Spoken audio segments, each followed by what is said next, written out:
Very much. Our next speaker is Clare Daly, who's a member of the United Left Alliance.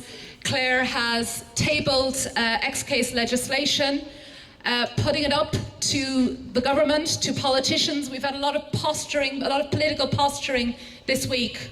Well, if you are serious about acting, now is your chance. And next Wednesday, we will be outside again as they vote on Clare's legislation.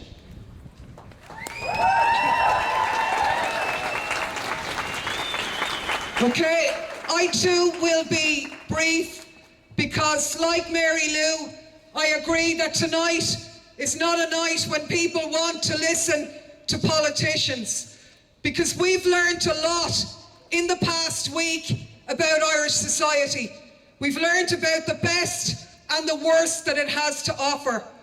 On the positive side, we've seen an outpouring of decency, of determination, and of compassion that represents the views and the hearts and minds of ordinary, decent citizens, the length and breadth of this country.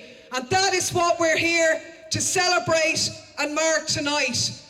On the other side, we have the out of touch, the procrastination, the wishy-washy running away from the reality that represents politics for the majority of people inside Dáil Éireann. And the reason you're here tonight, and the reason why we hope, more importantly, you will be back next week, is to tell these people no more. The majority will rule.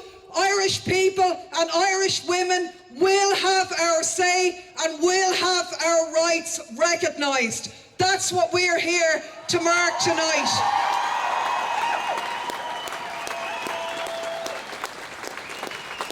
And despite the attempts of the friends of the politicians in the media who would tell us that we can't rush things, that we're being a bit unseemly putting down motions this week, that it's a bit irreverent moving legislation next week, our answer to them is that we have been actually too slow. We've waited too long. How many experts do you need? It's actually quite simple.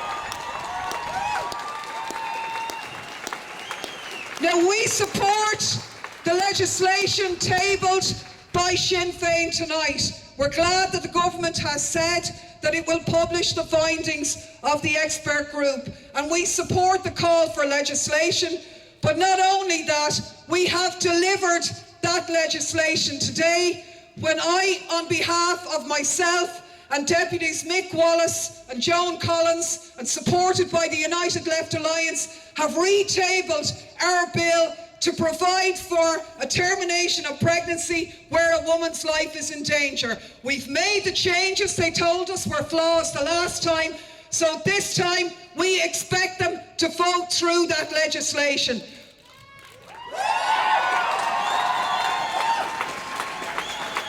But we need your help on that.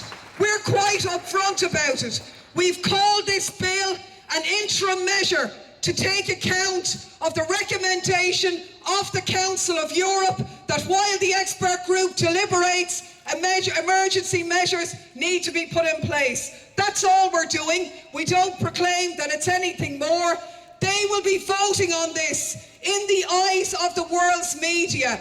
5 days before they have to go before the Council of Europe and say what they have done to protect women in this country. It is hugely important that you are here next week, that you are here in your droves, that in the coming days you visit government TDs in your constituency, particularly the backbenchers, and tell them to represent you.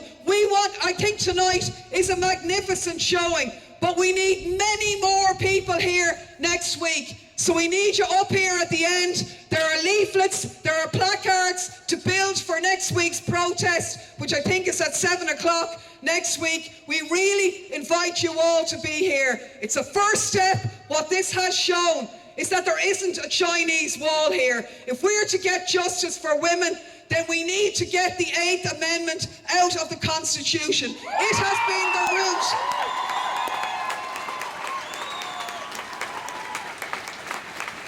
This is the root of the inequality, to equate the life of the unborn with the life of women. It must be taken out so that we can legislate for all of the other reasons why women in this country have to choose abortion. It's an affront to say we don't have Irish abortion. We do. It just doesn't take place here. That's not good enough. We're looking for action now. We want to see you, your mother, your granny, your husband, your dog, your daughters, your sons back here next week where we really put it up to them. They'll have an opportunity to legislate for egg